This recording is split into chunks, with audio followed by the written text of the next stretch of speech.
Lemshayele izandla ezincane bezalwane.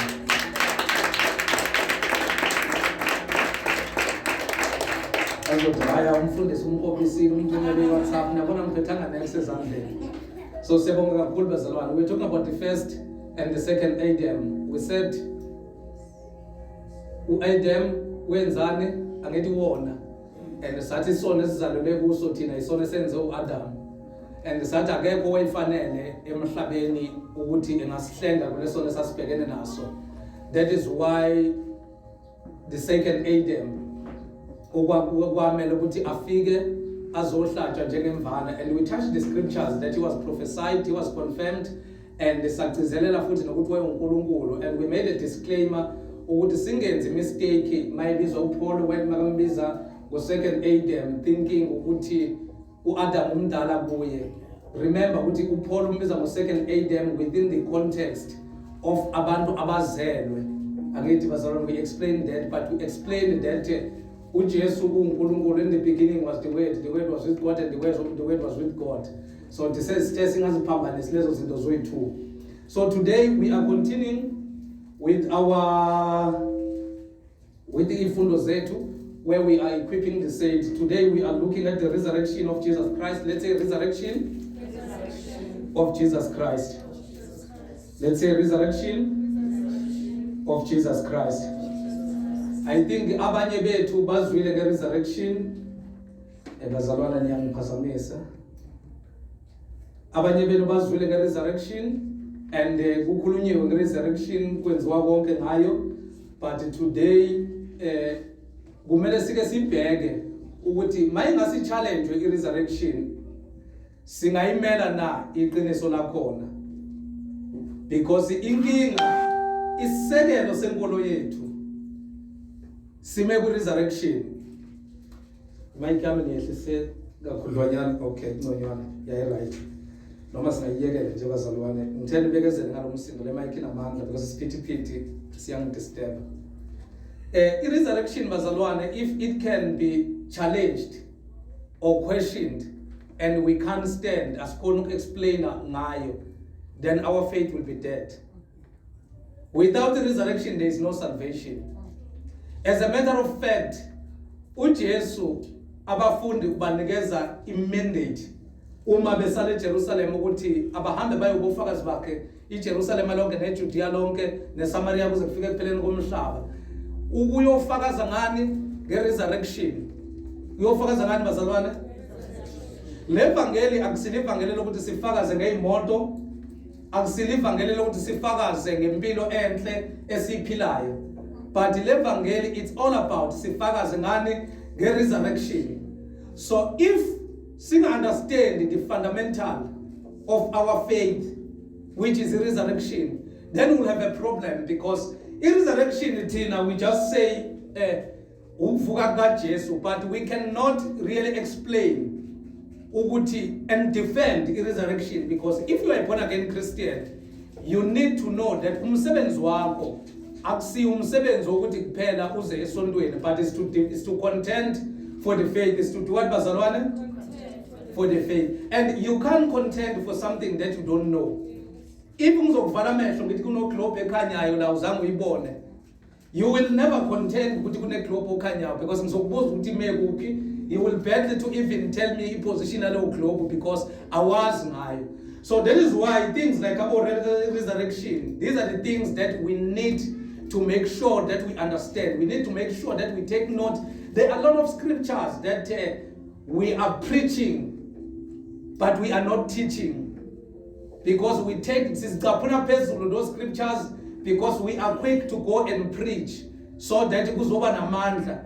But singoma into esingayi understand. Wabona mawunqonye into understand, then you are questioned ngayo, then you are found wanting. Bese kube ngazi ukuthi labantu abawumphika uKristu banamandla noma bazi kakhulu. Those people don't know anything. They don't know what bazalwane.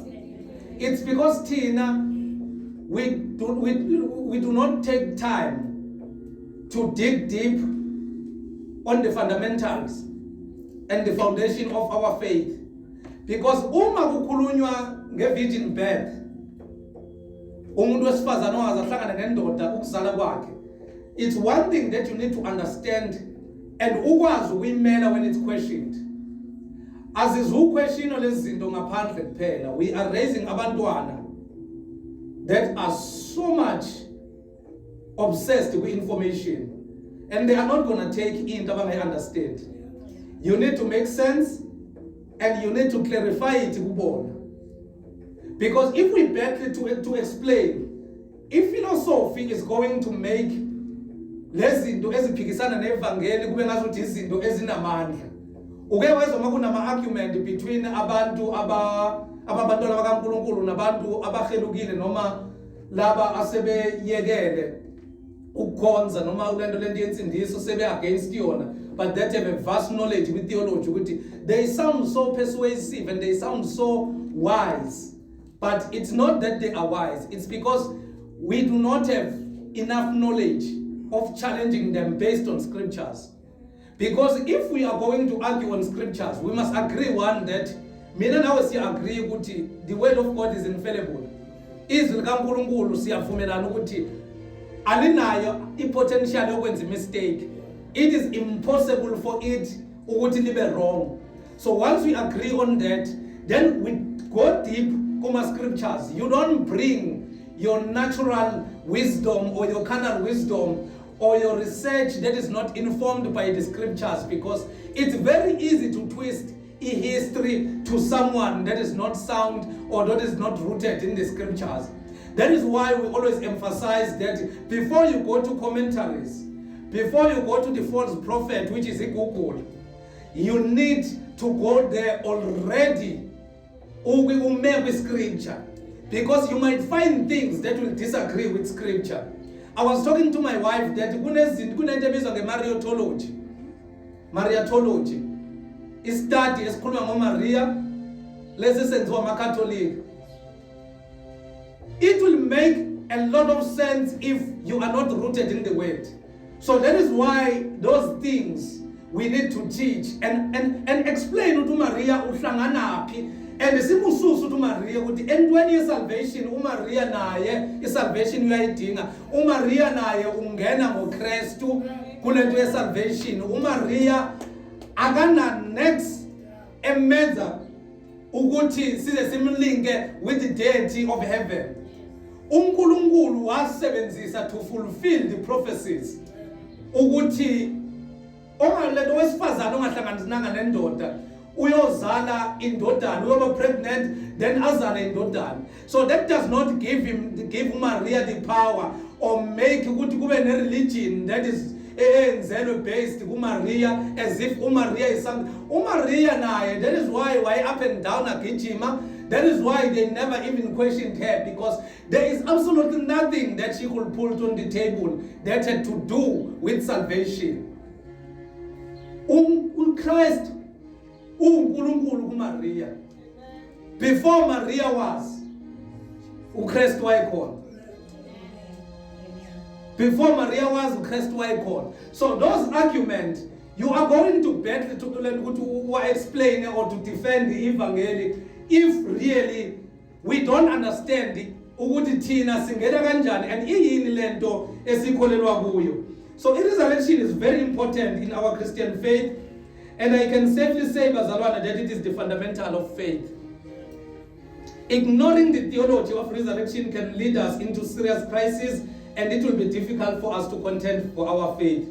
Masita kavukanga, or sihluleka ukudefend ukuthi wavuka, then likuphi ithemba esinalo. Kushuthi masifa thina siyovuswa yini. Abafileyo bawuvuka kanjani? Because kunanamaculo aculwayo ukuthi naku kuvuka komzimba ekufeni naku kuthethelelwa kwezono. Those are the very profound and nice olden days songs that are really making lento yethu yevangeli ukuthi iphile. But if we cannot explain lento ye resurrection, so iliphi ithemba esithi likhona ebandleni. So even in the olden times, bazalwane, uSatan has been fighting or trying to plant deception around the area of resurrection, because that is where the power and the testimony of the gospel is. If he can defeat us on that, then amandla wevangeli uwasusile. Let's go to Matthew chapter number 28, verse number 11. and look at iqhinga usathane akalenzayo through abantu abasebenzisayo to try and defeat the power of the resurrection. Matthew chapter number 28 verse 11 to 15. It shows that so that was where the story was fabricated.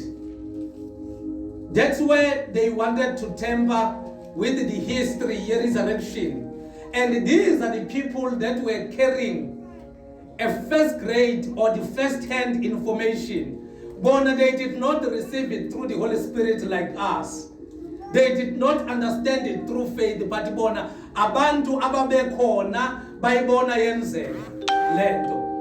But basetshenziswa abanye so that lingafinyeleli leli ivangeli kithi, because isitha siyazi ukuthi lento ye-resurrection, lamandla resurrection, uma engahamba and abazalwane bawa understand kahle, then we will understand amandla esinawo. Angeke size sibe nefear yokufa noma ukudlula emhlabeni. Thina mawusitshela ngokufa, will just tell you that thina ukufa kithi is just to be absent from the body and to be present with our Creator. So angeke sisatshiswe izinto ezifana nalezo. Mawusabisa ngokugula, thina sizokutshela ukuthi thina vele impilo yethu ayipheleli kule nyama esikuyo, but lokugula esikukho, whether kuzoba ukugula that will lead us into death or ukugula esizophila nakho, noma uKristu engasasindisanga, malibonga igama lakhe, because siyazi ukuthi thina kunethemba esime kulo. But if we do not understand lethemba esime kulo, we will have a problem. Read Zuko, Matthew chapter number 28 verse 11. Verse 11. Yes. Besahamba beka abanye kubalindi bafika emzini. Yes. Babikela abapristi abakhulu konke okwenzekileyo. Yes. Sebebuthene namalunga benza icebo. Yes. Banika amabutho imali eningi. Yes. Bathi shonini ukuthi abafundi bakhe beza ebusuku. Bathini? Shonini ukuthi abafundi bakhe beza ebusuku. While the women were on their way, some of the guards went into the city and reported to the chief priest. They did not report to just ordinary people. They reported to the chief priest everything that had happened. So baboneyo yonke into. Then bayo reported everything that had happened. Then 12. When the chief priest had met with the elders and devised a plan, they gave the soldiers a large sum of money. So do you understand Uguti, how important, how threatening it was to them? Lento yokuvuka kukaKristu kwabafileyo uma ingafinyelela kubantu iqiniso elinjalo. So what did they do first? Baphana ngani ngemali eningi, not imadlanyana. They wanted to buy the truth or to silence people that were carrying the first-hand information. Continue Zuku. Bathi shonini ukuthi abafundi bakhe beza ebusuku bame basilele. So bathini shonini ukuthini? Abafundi bakhe beza ebusuku. Yes. Bame basilele. Yes. Uma kuzwakala lokho kumbusi siyakunwengana naye thina. Okay. Mina ningakhathazeki. Yes. 15. Yeah. Ayesethatha imali enza njengokufundiswa kwawo. Yes. Leli lizwi landa phakathi kwabaJuda kuze kube namuhla. So iliphi izwi landa phakathi kwabaJuda ukuthi uKristu, umzimba kaKristu wenzani? Wantshontsho. Landa kubaJuda ukuthi umzimba kaKristu wantshontsho. And they try to defeat the truth from abantu abalibonile iqiniso. Because these people were the people that were tasked ukuthi babhekele and bagade ithuna likaKristu. Then you understand ukuthi why yini lengaka eyenza ukuthi balwisane nokuvuka kwakhe kangaka. They did not have a problem with the miracles that he performed. They did not have a problem with any other thing that happened. They only had a problem with ukuthi uKristu wenzeni uvukile kwabafileyo. Okay, let's carry on. The main intention was to discredit Jesus as the Son of God and the words that he said in John chapter number 2 verse 19 to 22. Gijima nozoka. Jesu ukhuluma amazwi before afa or before anikela umoya wakhe ku John chapter number 19 verse 22. Sorry, John chapter number 2 verse 19 22. Verse 19. Yes. uJesu waphendula wathi kubo, Yes. bhidlizani leli thempeli ngizakulivusa ngezinsuku ezintathu. So uJesu, it was not a surprise resurrection le eyenzeka le kade befuna ukuyithenga. It's something that he has been telling them ukuthi enzani bhidlizani leli thempeli ngizolivusa ngani ngeinsuku ezintathu. And uJesu was not talking about the temple that is made ngesandla. Ubengakhulumi ngethempeli lena lisengqondweni yabo, but remember ukuthi ukuza kwakhe ubezosusa ifocus yabo ethempelini elenziwe ngesandla abayise ekukhonzeni uNkulunkulu ngani ngomoya nangeqiniso. But ekwenzeni kwakhe lokho he had to demonstrate lento yokufa so that azonqoba ukufa kuqala, like we said last week that the second Adam had to be a universal atonement. Akhona ukuthi asithenge to the damage, to the universal death eyenzeka ngoAdam, because isono senzeka ngoAdam sasichaphazela sonke until uJesu kube uye osiredeemayo. Then ukuthi destroy this temple and I will raise it again in 3 days. Number 20. Ngakho bathi abaJuda, Yes. leli thempeli kwaba yiminyaka engamashumi 46 lakhiwa. Yes. Wena-ke uzakulivusa ngezinsuku ezintathu na? Okay. Kepha wayekhuluma ngethempeli lomzimba wakhe. Wayekhuluma ngani? So ubatshela ngethempeli lomzimba wakhe, abaJuda bacabanga ukuthi ukhuluma ngelento ngesakhiwo sethempeli. Yes, continue nozuko. Yes. Uthe sebevukile kwabafileyo, abafundi bakhe bakhumbula ukuthi washo njalo kubo. Yes. Bakholwa ngumbhalo nezwi abelishilo uJesu. So the greatest message that Jesus gave to the apostles that he chose was the message of resurrection, was the message of that there will be witnesses. Bebeyofakaza ngani? Bebeyofakaza ngani bazalwane? So uma ukuvuka kwakhe was defeated, so ubufakazi babo bebizoba yini? Amanga noma bebizoba iphutha. And nesekelo senkolo yethu besizoba yini? Into efana namanga, because besizofana nabanye. Angithi bakhona abanye abantu ababizwa ngobomelene, bakhona abanye abantu ababizwa ngama-savior, bakhona abanye abantu ababizwa ngamakhosi. There are a lot of people that are called kings, but into eyenza kube nomehluko phakathi kwandile nkolo esikuyo nalezi nkolo ezinye, it's because eyethu inkosi, he died and God raised him after 3 days, and his grave is open. Right now, there are no bones in his grave. He is seated at the right hand of the Father. So that's what makes this salvation or our belief to be very strong and to be different. Anyone who wants to defeat or who wants to argue must argue based that is there any other king that God raised from the dead? Is there any other king that is seated at the right hand of the Father? Is there any other king that was deemed by the prophecy in Revelation that he is the only one that is worthy to open the book of life? There is no any other king. That is why John is saying, no one was worthy. Then is lavela ukuthi inqobile ngonyama yomndeni kaJuda, because it's only Jesus Christ that redeemed the mankind from isono esasenzeke ekuqaleni.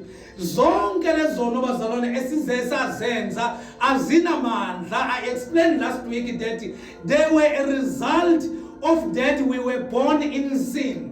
That is why singeke silungisiswe ngezenzo zethu nangobuhlo sibenzayo, but we are justified through faith and faith in Christ.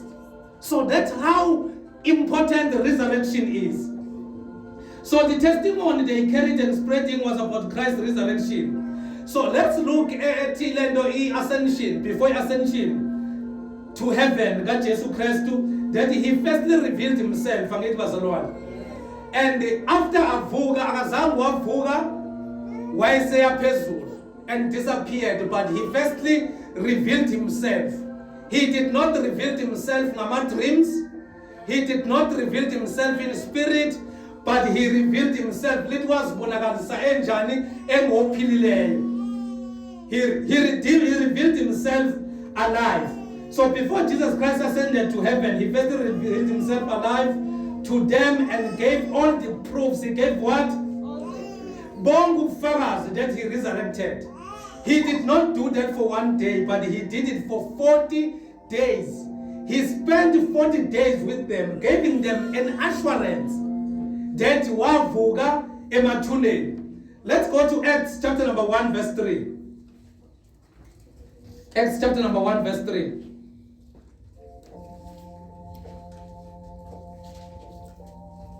Verse 3. Yes. Waziveza kubo ephilile. Waziveza kube njani? Ephilile. Yes. Emva kokuhlupheka kwakhe ngobufakazi obuningi. Yeah. Wabonwa yibo izinsuku ezingama40 ekhuluma ngezombuso kaNkulunkulu. So bambona insuku engaki? 40 days. And why khuluma nabo ngombuso kaNkulunkulu? He was not sending angels.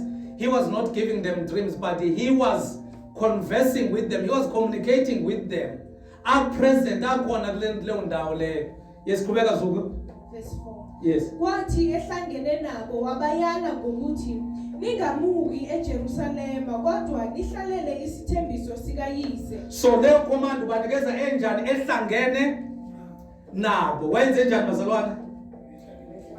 This means babe se meetingini. Manje ngaphila nje kancane sizoshe ngiqede. This means wayelaphi?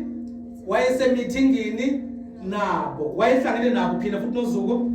Kwathi ehlangene nabo. Yes. Wabayala ngokuthi ningamuki eJerusalema. So le esishumelayo ukuthi do not leave Jerusalem. It's not something that he just released yafika kubo.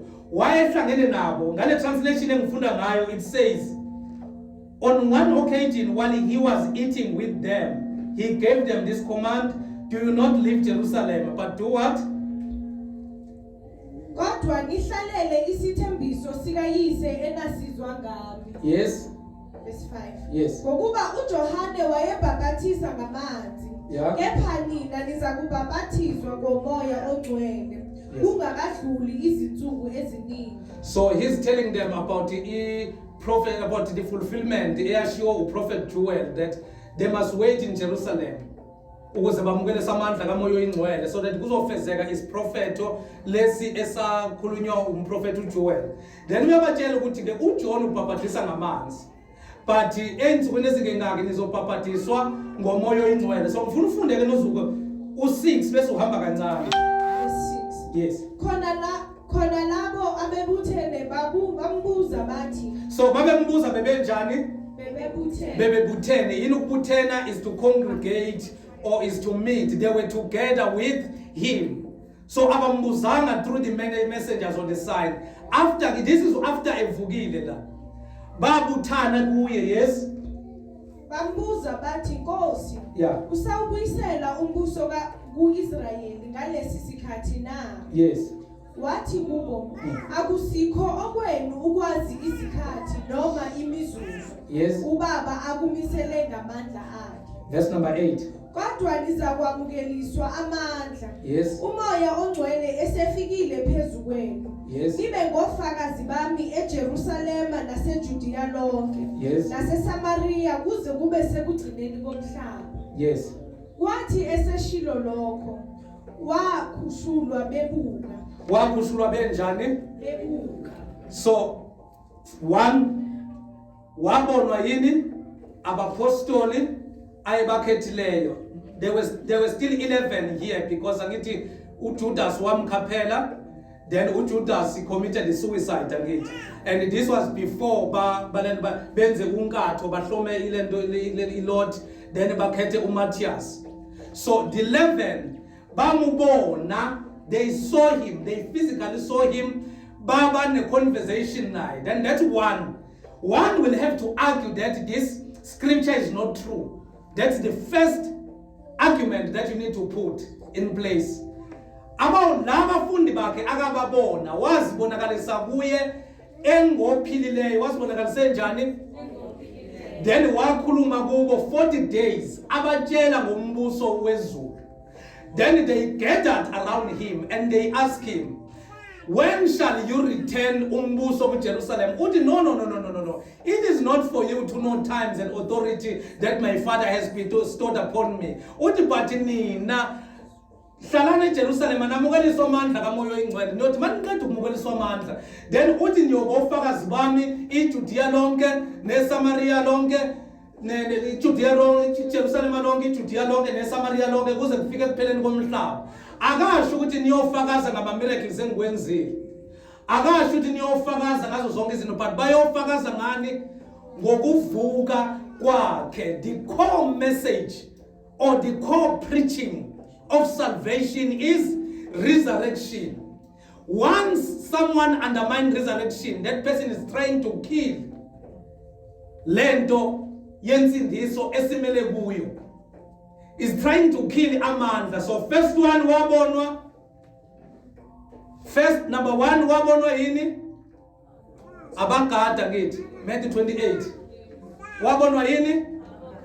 Abagadi benzani? Bayobikela amapriest abakhulu ngithi.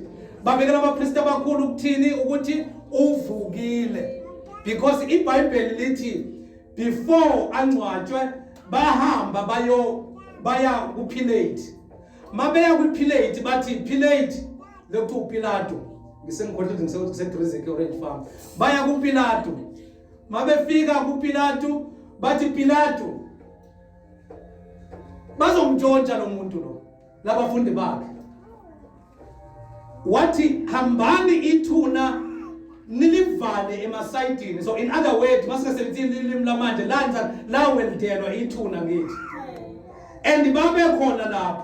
So lithi iBhayibheli makwehla ilento ingelosi kwenzakalani kubona bafikelwa yini ukwesaba okunjani okukhulu baze benzani balala phansi noma wawa noma bayocasha. Then after that those people were the eyewitnesses, because ngaleso sikhathi leso babekupha abafundi bakhe angithi babezivalele endlini besaba angithi. uNkulunkulu wenza sure ukuthi akabonwa abafundi kuqala. Ubani owayezothemba ukube wabonwa abafundi ukuthi uvukile? Akekho ezothemba. So wenza sure ukuthi akabonwa abafundi kuqala. Ubonwa bobani? Laba kade bemgadile, laba ithuna akade beluwelitela ngithi. Then bona bathi sibonile. Ingakho iBhayibheli lithi noma efa esiphambanweni, lithi kwadabuka indwangu yekhetheni kabili, lithi kwafakaza bona bathi ngempela lo uyindodana kaNkulunkulu. That was the first sign yamandla alomuntu lo akade ezokwe, because lithi kwaba nani nobumnyama. That was not a natural death, that was not like another death, but that was a redemption of the mankind from Esau. Then noma evuka, they witnessed it. Baqala bona bayoshumayela kuba priest, because abapriest abakhulu, they were carrying the first grade or the first hand information of the resurrection. Bafika kubo bathi kwenjeni uvukile. Abapriest bathi ningayilokothi lo ndaba leyo ukuthi uvukile. Ningalinge nilokothe leyo. Babanikeza ini imali enjani eningi. Bathi sizanivikela noma ingafika kwabakhulu le ndaba. Lithi iBhayibheli kwenzakalani kwaspreada amanga kubaJuda ukuthini akavukanga ngithi. But first point kwiBhayibheli ukuthi labo babemgadile baqala bayofakaza kwabakade bebathumile ukuthi wenzeni uvukile. Second, wazibonakalisa kubafundi bakhe engophilileyo, because uma befika abesifazane ethuneni bona bathola ingelozi they don't got the first the first evidence. Bathola ingelozi buza ukuthini nimfunelana njani ophilayo kwabafileyo. Ithi hambani niyotshela abanye njengalokho eshilo ukuthi niyohlangana kuphi eGalile. So laba batshelwa ingelozi but laba kade begadile, they had the first-hand information. So makavuka ke emathuneni, he did what? Uzibonakalisa kubo. He showed himself alive to them, so that because bambone fa akithi makahlatshwa babe khona abo Peter ngiyakhumbula beze bemphika bazalwane abo John niyazo they were present angithi. So nabo bambona efa, then wasibonakalisa kubo engophilileyo, wafakaza kubo ngombuso kaNkulunkulu izinsuku ezu-40. Kunendawo eBhayibhelini la lithi khona kunala akafika khona wathi ukuthula makube kini. This is in the book of John. Lithi mengena besivalele lethi ukuthula makube kini, lithi abafundi bakhona phakathi but uThomas akekho. Then lithi uyasibonakalisa kubo, then they believed him. Mabetshela uThomas uthi ne mina ngifuna ukumbona ngize ngenzeni ngifake imino yami mina emanxebeni akhe. Then uJesu had to make sure that uThomas uyayithola lo opportunity wawufaka ini umuntu emanxebeni wakhe, so that none of his disciples will remain with a doubt. Then wazibonakalisa kubo enjani engophilileyo. Okay, after sibonakalisa ngophilileyo, then kwenzakalani? He was taken up to heaven. And then it kumele sibheke bazalwane, Ascension Day is unbiblical, ne? Ascension Day usuku lamasundu, it's unbiblical. Uthena uJesu thina uthe simkhumbule ngani? We must partake in the Lord's Supper, and sikwenza lokho in his remembrance until abuya. Asizange satshelwa ukuthi siyo celebrate usuku lamasundu. Akusisisona uku-celebrate Christmas, but that's the reason why singakhonzi Christmas, because we really don't have a reason, because we celebrate ukufa kwakhe on a daily basis. I'm what I am because of his death and resurrection. So we need to be careful on other things that are not scriptural, because we'll end up saying to people about ascension and scriptural. Wabona abafundi bakhe izumbuzo obuzwa ilento ingelozi ithi nifunda nozuko futhi ku-Acts chapter number 1 verse 9. Verse 9. Kwathi eseshilo lokho, Yes. bakhushulwa bebuka, ifu lamsusa emehlweni abo. Yeah. Verse 10. Yeah. Bathi besaqolozela ezulwini. Bathi benze njani? Besaqolozela ezulwini. Yes. Emuka. Bheka amadoda amabili ayemi kubo. Yeah. Embethe izigubo ezimhlophe. Yes. Athi madoda aseGalile, nimeleni nibheke ezulwini na? Yeah. uJesu lo osuswe kini enyuselwa ezulwini, Yes. uyakuza kanjalo njengalokho nimbonile eya ezulwini. So Tina, we are waiting for his return. We are waiting for his return, because Lengelosi is emphasizing to them with madoda aseGalile, why niqoloselele phezulu? Because Lord Jesu lo ndiwani mbonile nyuka kanjalo uyobuya. And another thing, alisho iBhayibheli ukuthi kwahluthwa umoya kuye waya phezulu, but wayekhuluma kubo anjalo. That is why wabonisa abo Thomas amanxeba. Kusho ukuthi he was taken to heaven njalo. He was taken. It does not say the spirit was taken to heaven, but it says he was taken to heaven. Bamu begile. Can you see the spirit? Angeke ubone umoya, but kusho ukuthi babona. But la kufunda khona unozuko ithini lento ingelosi ku10 kanjalo Uyakuza kanjalo njengalokho nimbonile eya ezulwini. njengalokho ezulwini uyakuza kanjani kanjalo. Okay, but I'm not there. So what we are trying to emphasize here is that uJesu wavuka, and iBhayibheli and the gospel is surrounded based on a resurrection. And abafundi bakhe or apostles, they were tasked to go and be witnesses of a resurrection. Then we are looking at the message that he gave to them. Go to the book of Acts, same chapter number 1, verse 21. Nangu Peter uyama. Njengoba sishilo isiprophet, njengoba lishilo izwi ngoDavide likhuluma ngolento Ngikhuluma ngoJudas. Nangu lento nangokufa kwakhe nangokungcwatshwa and nokuthi he must be replaced. Then nangu Peter quoting that scripture telling them ukuthi onjani umuntu okumele akhethwe amongst them, because they had to get a replacement for uJudas, as the scripture said. So funda 21. Verse 21. Yes. Ngakho kulawo madoda ayehamba nathi isikhathi sonke. Yeah. Lapho inkosi uJesu ingena iphuma phakathi kwethu. Uqalela embhabhathizweni kaJohane kwaze kwaba lusuku akhushulwa ngalo kithi. Yes. Kumele ukuba enye kuwo ibe ngufakazi kanye nathi ngokuvuka kwakhe. So kumele ibe yini? Kanye nathi. Ngani ngokuvuka kwayo? Shuthi kumele kube umuntu ongaphathanga i-message that is contradictory to what we are sent to preach. Because now we are going to testify, preach about his resurrection. Then Paul, now in Acts chapter number 13 verse 29, is testifying again. Remember ukuthi uPaul, angithi uyazi ukuthi uPaul ilowa dibana noKristu sendleleni eDamaseka ngithi. But now Paul testify ku Acts chapter number 13 verse 29. Acts 13 verse 29. Verse 29. Yes. Wathi sebefeze konke okwakulotshiwe ngaye. Yes. Bamehlisa emthini. So uPaul ofakazayo la. uPaul wenzani? Ofakazayo. Yes. Bambeka ethuneni.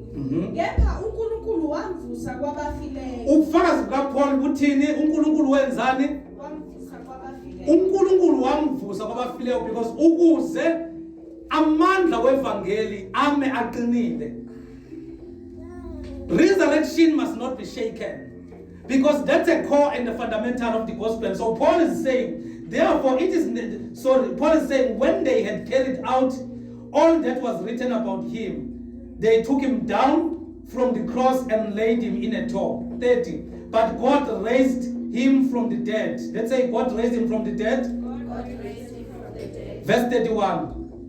Wabonwa izinsuku eziningi yibo Yes. ababekhuphukele naye eJerusalema. Yes. Bevela eGalile. Yes. Asebengofakazi bakhe kubantu bakhe. So obani uPaul akatestify ngabo?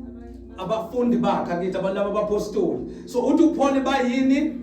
Bawofakazi, because wabonwa obani yibo makaqeda ukwenzani ukuvuka einsuku lezi insuku akaziphila. So uPaul is saying the testimony that they are carrying is a testimony of resurrection. Then omunye uyabuza ke mfundisi, what is the importance of resurrection? Let's say, what is the importance of resurrection?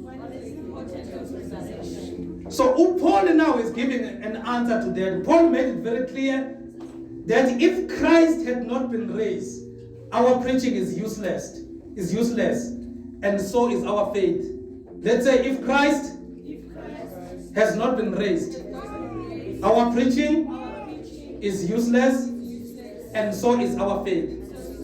So in other words, our fluent kuyona yonke those easy preachings and topics and speaking Greeks, Hebrew, and even Italian.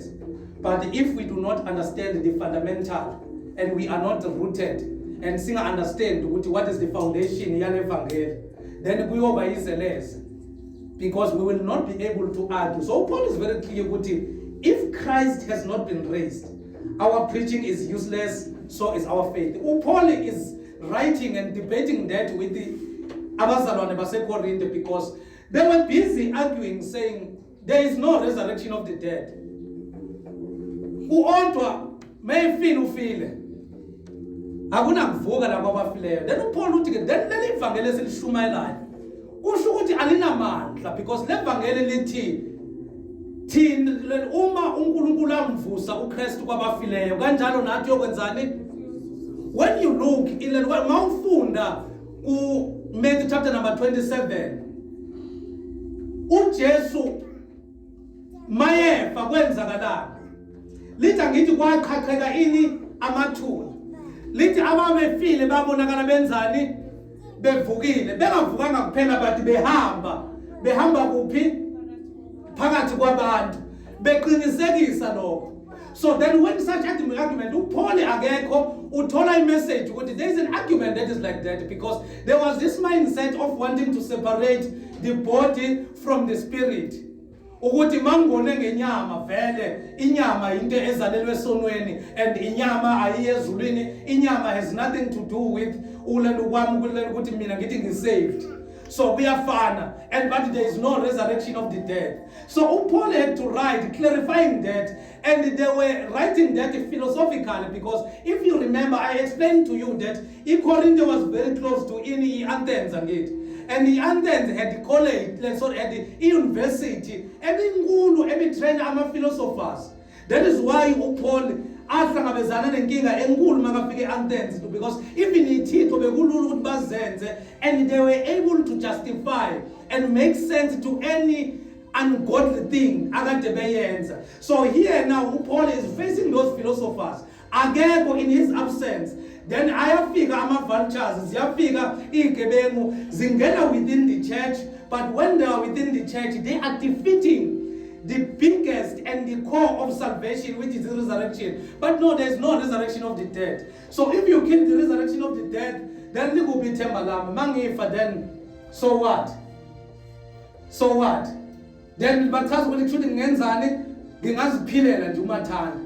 Then Paul is writing now to them, explaining to them that if Christ has not been raised, our preaching is useless. So is our faith. 1 Corinthians chapter number 15, 12 to 19. That's where Paul is even making, because in 1 Corinthians chapter number 15, he fundile last week. That's where Paul is even saying, kuno first Adam and kuno second Adam. And he's putting them into category that isono says zangobani go Adam, but ulento ukuphila kwezangobani go Christ. Yes. So funda ke ku 12. Verse number 12. 1 Corinthians chapter number 15 verse 12. Kepha-ke uma uKristu eshunyayelwa ukuthi uvuswe kwabafileyo, basho kanjani abanye phakathi kwenu ukuthi akukho ukuvuka kwabafileyo na? So first question, but if it is preached that Christ has been raised from the dead, how can some of you say there is no resurrection of the dead? It's something that this one is not coming, it's dead. It's there that uzophila nje kanje. Kristu khona sewabuya phakathi kwethu, and they are making this thing to be very literal, so that the hope is not destroyed. Then Paul is asking them a question, but if it is preached that Christ has been raised from the dead, how can some of you say there is no resurrection of the dead? Verse 13. Kepha uma kungekho ukuvuka kwabafileyo akavuswanga kanye uKristu. Phinda futhi uyifunde kahle. Kepha uma kungekho ukuvuka kwabafileyo akavuswanga naye uKristu. So Paul is talking from Christ being a fully man angithi. So uthi uma nidoubt ukuvuswa kwabafileyo, kusho ukuthi ke uKristu, because uKristu akangenanga emgodini ngomoya ngithi, wayengene ngani ngenyama. And mayivusiwe, that is why abo Thomas bakhona ukufaka imino yabo emanxebeni, because bebefaka enxebeni lani lenyama. Then Paul is posing an argument to them ukuthi if there is no resurrection of the dead, njengokusho kwenu, then not even Christ has been raised. So do you understand the first risk? Ithi kushuthi noKristu wenzani akavuswanga, because wavuswa eyini ewumuntu angithi. Wavuswa yini bazalwane? Yeka siya understand about his deity, sifundile lokho, but wavuswa eyini? Wazibonakalisa kubo enjani ongophilileyo eyini? Bafaka amanxeba kuyo eyini? Wabafundisa wakhuluma nabo ngombuso 40 days eyini? Wathatha phambi kwabo waya ezulwini eyini?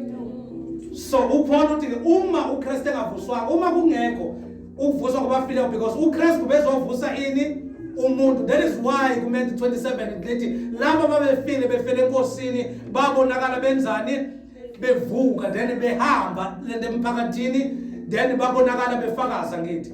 So uthi Paul, if you undermine that, this means no Christ akazange enzeni avuke, because uNkulunkulu wamvusa uKristu kwabafileyo, and lo Kristu akamvusa wavusa lo Kristu who is a fully man. Continue Zuko. Verse 14. Yes. Kepha uma uma uKristu engavuswanga kwabafileyo ukushumayela kwethu kuyize.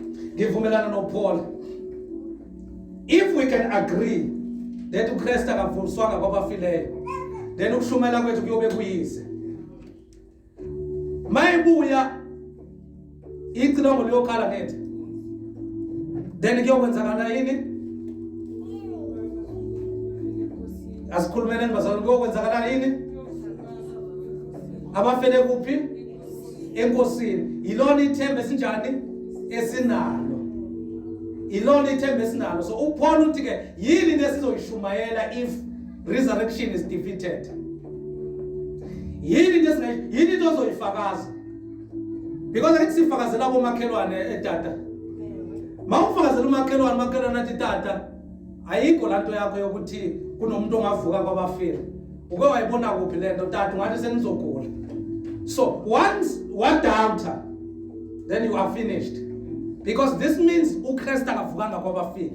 Because remember, uKristu had to come in a form of a man. The word became flesh and dwelt among his people, so that we will see his glory, the glory of the one and begotten Son of God.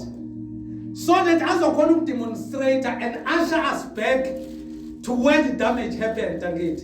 But in order for him to usher us back, he had to go through all the stages. He had to die. Because besimele ukufa, then kube ukuphelela kwethu bese siya kuphi esiqokweni. Angithi. But uKristu laba abafe befele enkosini, those are the one that abavuswayo angithi. So once that part is defeated, uPaul uthi ke likuphi ithemba esilinikeza abantu, because this means our gospel is finished. We are not talking something egcine Corinth. We are teaching this year because philosophically it makes a lot of sense. We have listened to a lot of teachings abantwana bami ngakutshela that are saying exactly the same thing. Leyo ukuthi ayikho leyo nto leyo. Even the hell is not there. So uPaul uthi ke makungekho ukuvuswa kwabafileyo, this means ivangeli lethu nokushumayela kwethu is futile. Continue Zoka. Nokukholwa kwenu kuyize. 15. Yebo sifunyanwa singofakazi bamanga ngoNkulunkulu. So uthi uPaul then siyofunyanwa sinjani? Singofakazi bamanga. Because sithi uNkulunkulu wenzani? Wamvusa uKristu kwabafileyo. Mawubizwa kwi-altar call, yini into uzokuthi uyayikholwa kanti? Yini into enzelwe ndiyayikholwa bazalwane? Evuso ubani? Yonke into ndiyayikholwa. Into esikholwayo thina. Sawugodliwe ngophamisa izandla. Ayithi into besithina into esikholwayo. Ngenhliziyo ngiyakholwa, ngomlomo ngenzani? Ngiyavuma ukuthini? Ukuthi uJesu inkosi angithi futhi uNkulunkulu wenzani? Wamvusa kwabafileyo. That's the foundation of our salvation. So once we cast a doubt on that, or we cannot explain it, then we are doomed. Because we'll have to go back and consult everyone. Because mina abantu engibavumisile nje, ngithemba ukukholwa mabakholwe, kumele bakholwe ukuthi uNkulunkulu wenzani? Wamvusa uJesu kwabafileyo. Because into engiyikholwayo mina. So once we allow the false and unorthodox doctrine to destroy the power of resurrection, then this means you'll have to consult everyone omzalwane. Angikhulumi ngalabo abazonqaka imoto. Laba abazorese ngikhuluma ngabantu abeza kuKristu because izwi labathatha. Because isalvation bazalwane ikhona. Enye into kumele silungise. Asimkhethe uKristu, asenzeni bazalwane? Simkhethe uKristu. Senzani? Simukela isipho. Because uKristu yini? Isipho kithi. uNkulunkulu walithanda izwe kangaka wanikela ngendodana yakhe ezolalo ukuze labo abakholwa yiyo. So ukholwa is to agree or is to accept the gift. Then after that awubhubhe bese uba njani? Unokuphila okuphakathi. So that's the core of our salvation. So uNkulunkulu ekuthandeni izwi lelizwe kwakhe akagcinanga indodana yakhe ilele emathuneni, but wenzani? Wayivusa. So that's a power of resurrection. So Paul is saying, more than that, we are then found to be false witnesses about God. Then he's referring even to Peter. Because Peter, sisazomkhotha, makama ngelanga lePentecoste, i-argument yakhe was based on ukuthi lo Kristu nina enambulala ngithi. uNkulunkulu wenzani wamvusa kwabafileyo. That was the core of his message. Then ezinye izinto were additional, but that was the core of the message and the power. Then Paul is saying, there was not even need ukuthi siqhasha kumatas. Kwakumele sihlwithe noma ubani. Why specifically it was supposed to be one who is going to testify nabo as an eyewitness, because abomatas they were there. So let's continue. Ukuba safakaza ngoNkulunkulu ukuthi wamvusa uKristu. Uthi Paul ngokuba senzani? Safakaza. For we have testified about God that he raised Christ from the dead. If intshumayelo yakho noma i-testimony yakho ngoChrist ne-salvation is not founded kwi-resurrection, then our belief is wrong.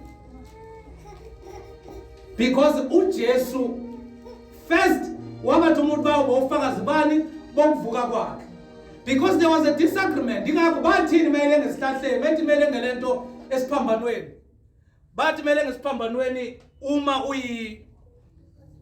bathi mayele ngesiphambanweni, bathi lo wathi lo mkambi mango wathini owathi noma lingadilizwa leli dokodo uyolenzani uyolivusa uyolaka after 3 days uyilugesa mfana uyolivusa nini after 3 days angithi. So that was something that they wanted to even defeat, but save yourself, because they wanted to doubt. So if you saved yourself at that time, then God was not going to resurrect him. So he had to go all through these stages so that he will conquer the grave and conquer death. Then aphathe inihluthulelo zani zokufa neHades ukuze okholwa uye ke kuyoba njani akasayubhubha uyoba nokuphila okuphakathi. We are going to have eternal life because we believe in the power of God and the power of resurrection, that he raised Christ from the dead. And we believe that it's no longer us that live, but it's Christ in us. We believe the epistle that Paul wrote to the church in Colossus, that umana vuswa kanye no Christ, that Colossians chapter number 3, umana vuswa kanye no Christ, umana vuswa kanye no Christ, na vuswa kanye no Christ. Paul is not saying sange nemathuneni because I was physically not there, but he's saying ukuvuswa kwakhe redeemed me, kwavusa nami ekufeni. Then uthi nakanini okwaphezulu lapho ehlezi khona ngakwesobunene sikaNkulunkulu. Tina i-citizenship yethu isezulwini. Christ is seated with us in the heavenly places. Ingakho athi basezweni, but akusisibo abezwe, but we connected through him because he died and resurrected with us. So let's continue, Zulu. Noma singahlupheka okomzuzwana noma usathane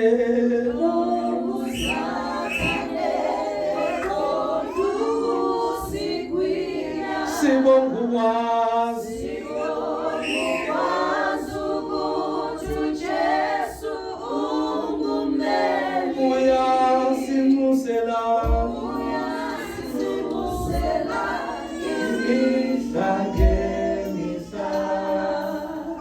that's the hope. Ilona ithemba thina sinalo. Philosophers will come. People abane wisdom yezwe will come. But amandla evangeli lesiphambano awubula kwababhubhayo. But angamandla kwabaphilayo kithi esindiswayo. Sime ngethemba thina. Sime uNkulunkulu wamvusa uJesu kwabafile.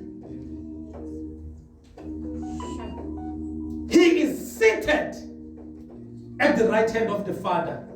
and we are seated with him in the heavenly places.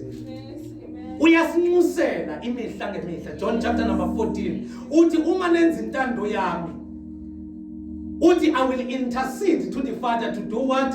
To send the Holy Spirit kini. Thina siyanusela. He is interceding for us. But singena kuNkulunkulu. That is why the apostle is saying, uma nine doubt yokuthi uJesu wavuka kwabafileyo, then levangeli esishumayela liyini lingamanga. Uthi nalobufakazi ababulethile banjani bangamanga, because they preached about him, conquered death, and he conquered the grave. And he resurrected. And he ascended bambhekile. And they have a hope ukuthi kanjalo njengokukhuphuka kwabo kwakhe uyobuya kanjalo. Let's continue, Zuka. Verse 15. Yes. Yebo sifunyanwa singofakazi bamanga ngoNkulunkulu. Yes. Ngokuba safakaza ngoNkulunkulu ukuthi wamvusa uKristu. Yes. Amavusanga kambe. Yeah. Uma kanti abafileyo bengavuswa. So uPaul simple uma nithi abantu abafile enkosini ngeke bazibavuswe, uthi then declare the gospel yethi ngamanga. Because iyona into esishumayele thina. Upaul, it's clear. Then this means this will erase everything. Because uJesu wavuke umuntu angithi. Ingakho uPaul ethi kuPhilippians chapter number 2 verse 7 athi what is this man sokuNkulunkulu wenzani wathoba ngithi. So ekuthobeni yikho lokho ukuthi he had to go to the grave because uNkulunkulu akafa. But kwamele ukuthi apare isibumbeko somuntu so that azofa akhona ukuthi ayonqoba, because kwakumoshakela ngithi ekuqaleni. So the redemptive narrative is bringing us back to our position where we had a relationship with God. La kade kungena boundary khona, la kade kungena libonda. We were not looking at him through the priest, we were not looking at him through the temple, but he was abantu bebangabakhe and yena ubengo wabantu, and abantu bebanikeza amandla okurula yonke into engeyakhe. So we needed God to enter into a man so that he will sort that out. But he had to die, and uNkulunkulu kumenzeni amuvuse. Ingakho laba abafa befele enkosini had to ukuthi babonakale bevukile ngithi. Let's continue. Verse 16. Yes. Ngokuba uma abafileyo bengavuswa, Yes. akavuswanga naye uKristu. It's simple. If you agree, say if you agree that abafileyo abavuswa, then this means Christ has not been raised. Paul, it's simple as that. Mawuvumu ukuthi abafile angeke bavuswe, then this means Christ akazange azaraise. Ingena kanjani ke le doctrine e-false? Ingena because abantu beseKorinte bebenomoya omubi wokufuna ukusebenzisa inyama yabo for thobalana. Bebefuna ukuzilakanela nje mahala, aphuma umuntu ashadile asilalele nalo. Bebefuna ukuzidlela ukudla okuhlatshelwe izithombe. They wanted just to live nje. Abangashadile, they were doing whatever that they want. So they wanted ukuthi kube ngesizolo kuthiwa insakavukela umchilo wesidwaba. Bekumele nje kube kamazenzele. Kube mnandi. So that is why they had to try and create a doctrine of flesh and a doctrine of the spirit, and say these things angeke inyama angeke ize incede kwi-salvation. So but Paul is bringing them back that la manithi akukho ukuvuswa kwabafileyo, then uKristu uvuswe nani? Wayigqokeni meyivuka? Wayigqokeni bazalwane inyama meyivuka? So uthi, for if the dead are not raised, then Christ has not been raised either. Verse 17. Kepha uma uKristu engavuswanga, ukukholwa kwenu akusizi lutho. Yes. Sisesezonweni zenu. Finish and clear. If sithi uKristu akavuswanga, then sibhukude ezonweni. We read Romans last week ukuthi all bona and fall short of the glory ngithi. All. Sifundile ukuthi sazalelwe esonweni angithi. So Paul is saying 17, and if Christ has not been raised, your faith is futile. You are still in your sins. Verse 18. Khona ke nalabo asebalala Yes. kuKristu babhubhile. Then laba balala kuphi? kuKristu Banjani? babhubhile. So Paul utabalala bekuKristu banjani? This means babhubhile. Shuthi umuntu ofesindisiwe sithini? Okumehluko kumuntu osindisiwe noma nofengasindiswanga. What are we saying? So what do you see the danger in this doctrine? Masiti, everyone on fire, then that's it. Because we are not going to live forever in this flesh and it. So are we saying, Runa, we have one destination and there are no consequences? Is that what we are saying?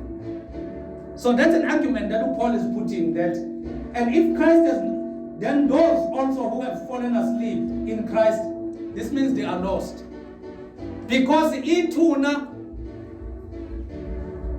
yinto yabantu abanjani abafileyo ngithi, but thina nawo uNkulunkulu wathandizwe kangaka ngithi wanikela indodana yakhe ezeleyo ukuze labo abakholwayo babe njani, bangaphuphi, babe nani nokuphila okuphakade. So thina we are not kept in the place of the dead.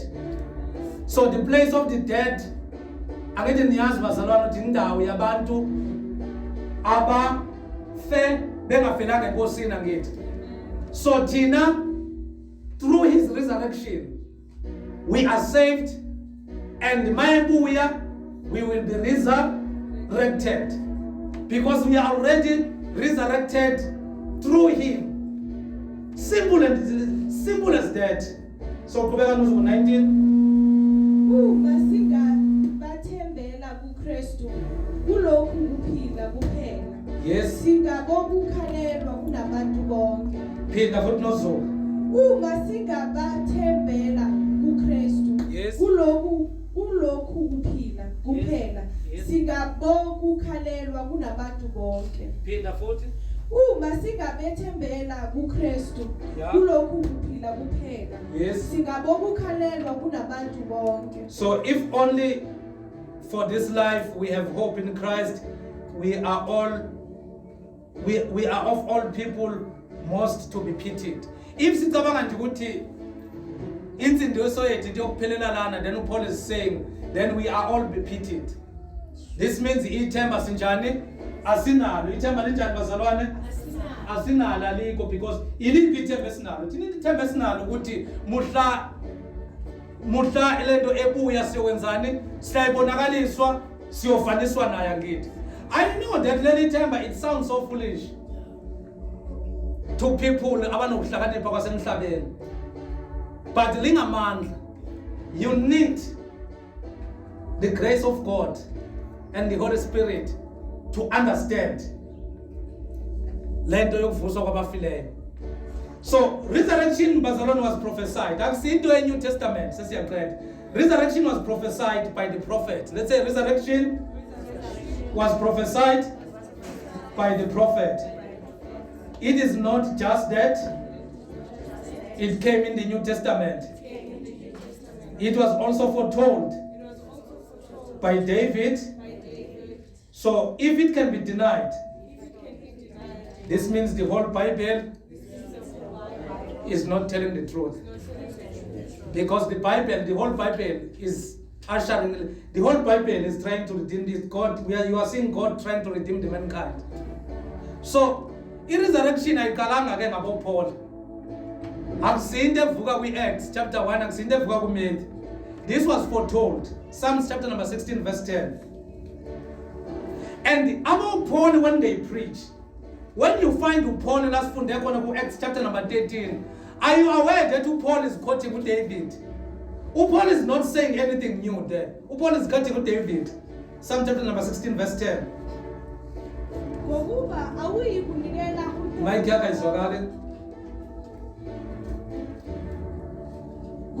awuyikunikela umphefumulo wami endaweni yabafileyo. Awuyikunikela umphefumulo wami endaweni yabafileyo. Yini indawo yabafileyo ithuna ngithi? Bali Sheol. Awuyikunikela umphefumulo wami kwabafileyo. Yes, uDavid, umlomo kaDavid Oh, so this is Psalms, yes?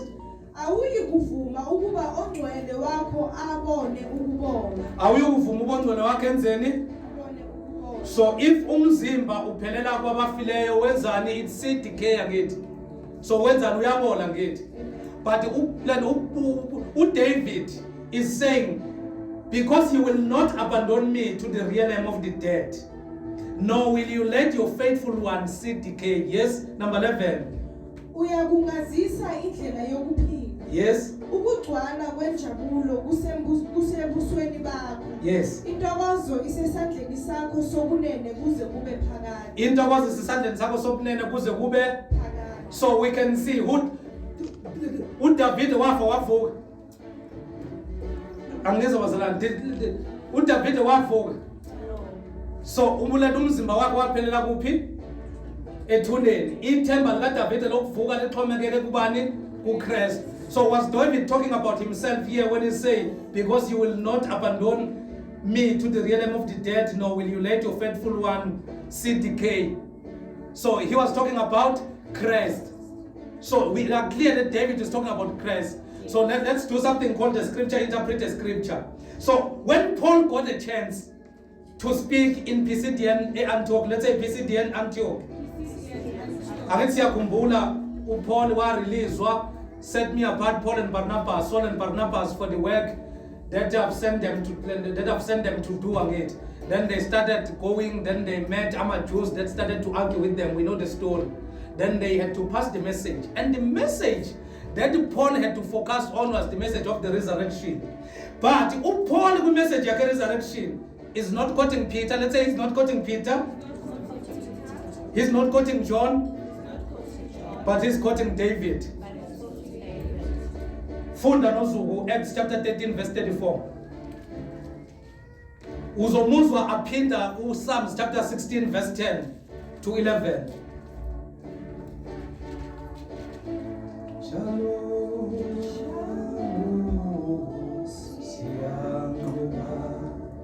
Verse 37. No. Acts chapter number 13 verse 34. 34. Yes. Baqondana nokumvusa kwakhe kwabafileyo. Uyabuza ubufakazi kaPaul baqondana nani? Nokumvusa kwakhe kwabafileyo. Yes. Ukuba engasayibuyela ekuboleni wakhuluma kanje. Ukuba enjani?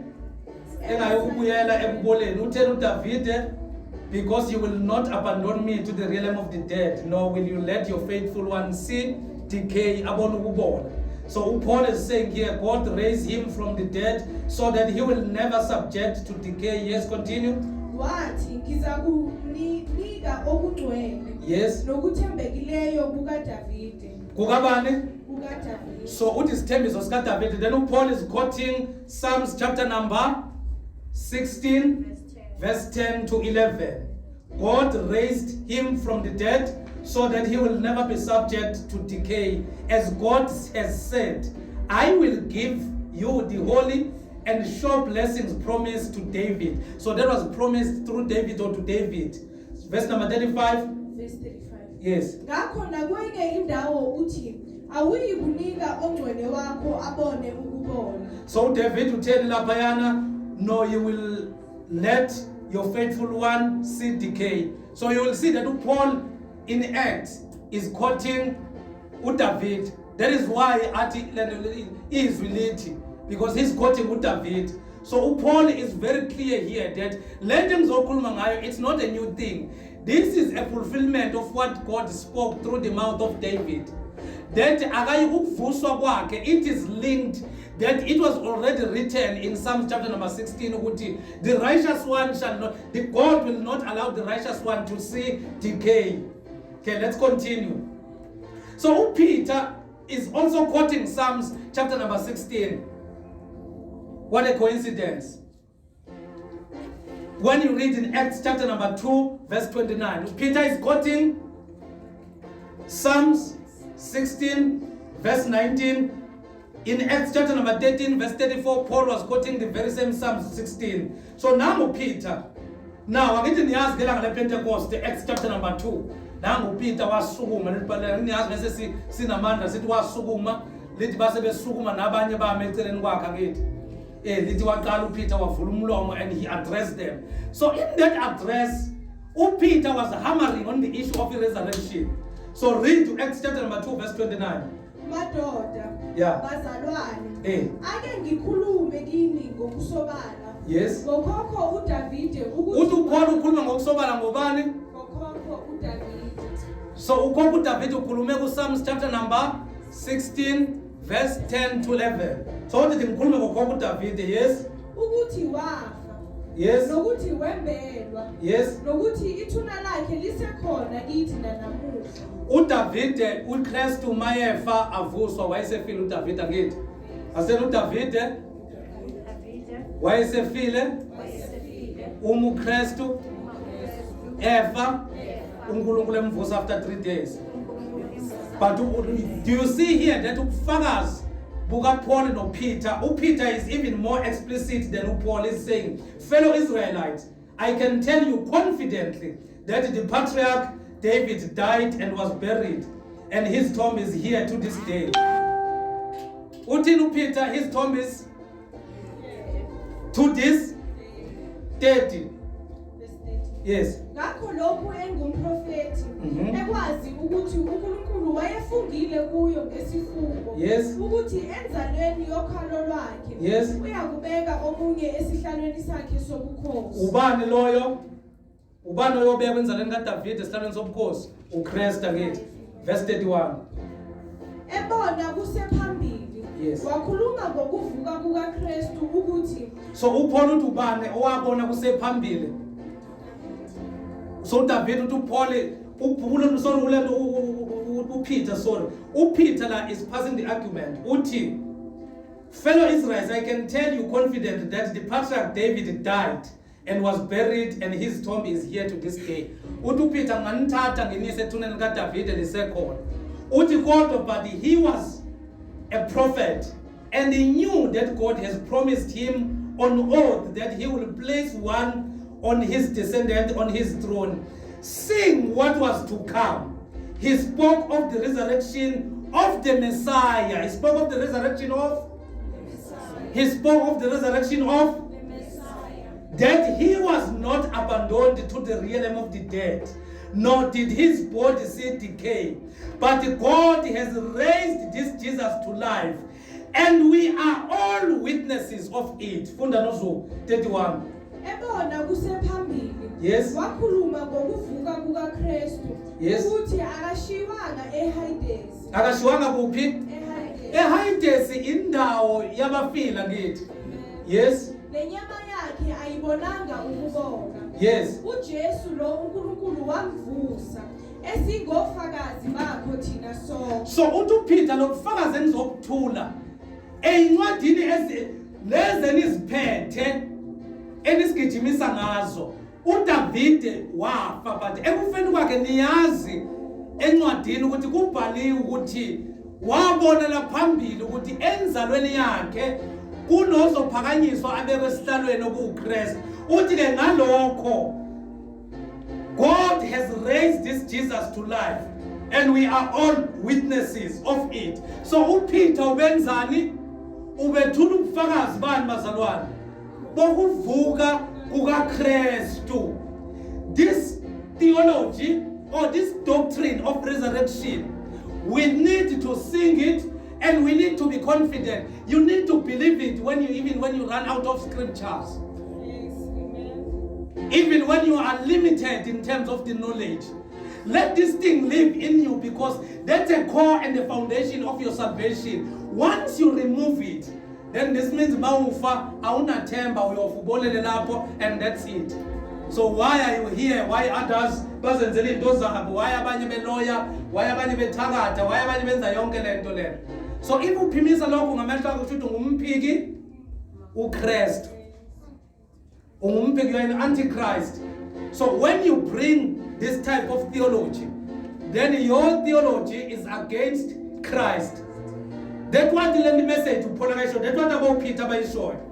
So Isaiah prophesied about Christ's resurrection again in Isaiah 53 verse 10. Isaiah 53 verse 10.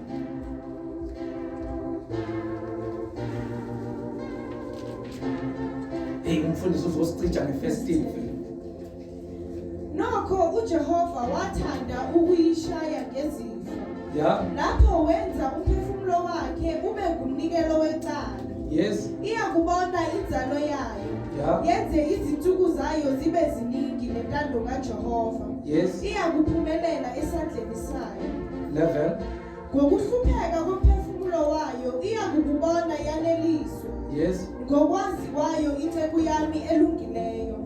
Iyakulungisa abaningi ithwale izono zayo. So ubani olungisa abaningi? Ubani othwala izono? But ubani okhuluma lana uIsaiah. Iyakulungisa abaningi by his knowledge. My righteous servant will justify many and he will bear their iniquities. Number 12. Ngalokho ngiyabela kanye nabakhulu. Yahlukanise impango namandla. Yes. Ngokuba yawuthulula umphefumulo wayo ekufeni. Yathulula umphefumulo wayo kuphi? Ekufeni. Yes. Yabalwa kanye nezelelesi. Yayingasona isilelesi, yabalwa kanye nani? Nezelelesi. Yes. Yathwala nokho izono zabaningi.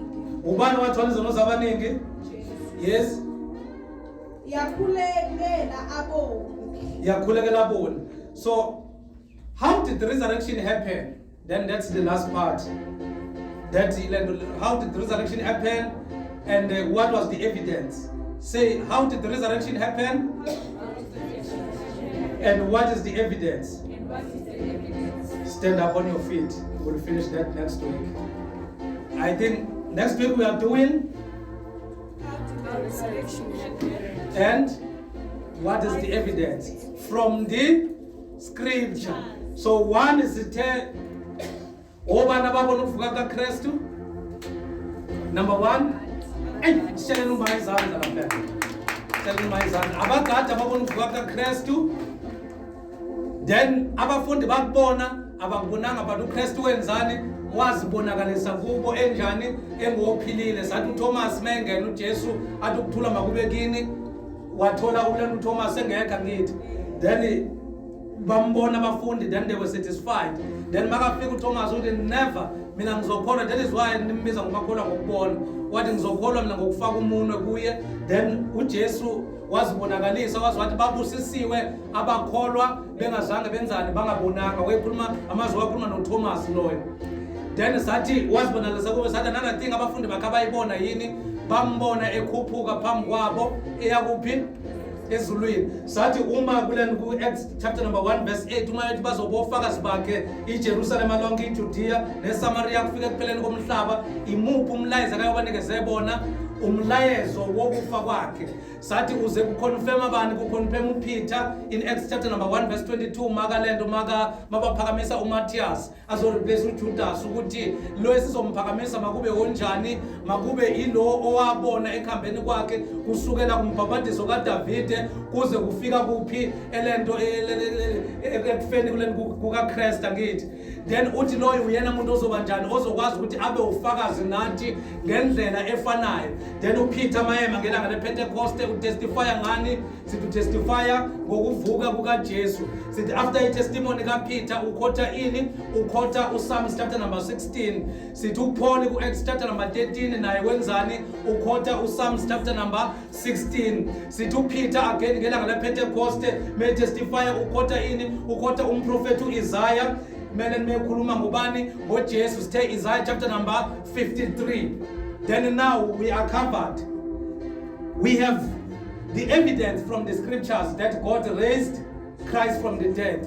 Then Satu Paul ku 1 Corinthians chapter number 15, and he wrote a letter, and his letter was clarifying the issue of the resurrection of the dead, because they wanted to separate the spirit and the body. Then Satu Paul emphasized, and the argument is very clear, that uma nithi ukuvuswa kwabafileyo yakhe ukho, then kusho ukuthi lento esifakazayo ayikho, nalaba kahambe nabo this means ubufakazi babo bunjani bufutile, and uthi nathi ithemba lethu kuyobe liphelile, because shuthi masifa kuyobe kungena amahluko nabantu abafe befele esonweni.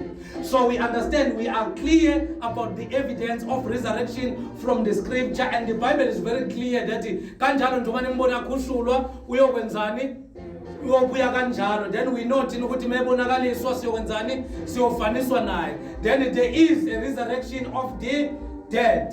And we said we are not denouncing, we believe that he is seated with us in the heavenly places. We believe that, but we don't want to be ignorant again and doubt the issue of resurrection of the body, because the scriptures are clear. We said we are from lolu hlobo labazalwane that is saying izwi likaNkulunkulu alinaphutha.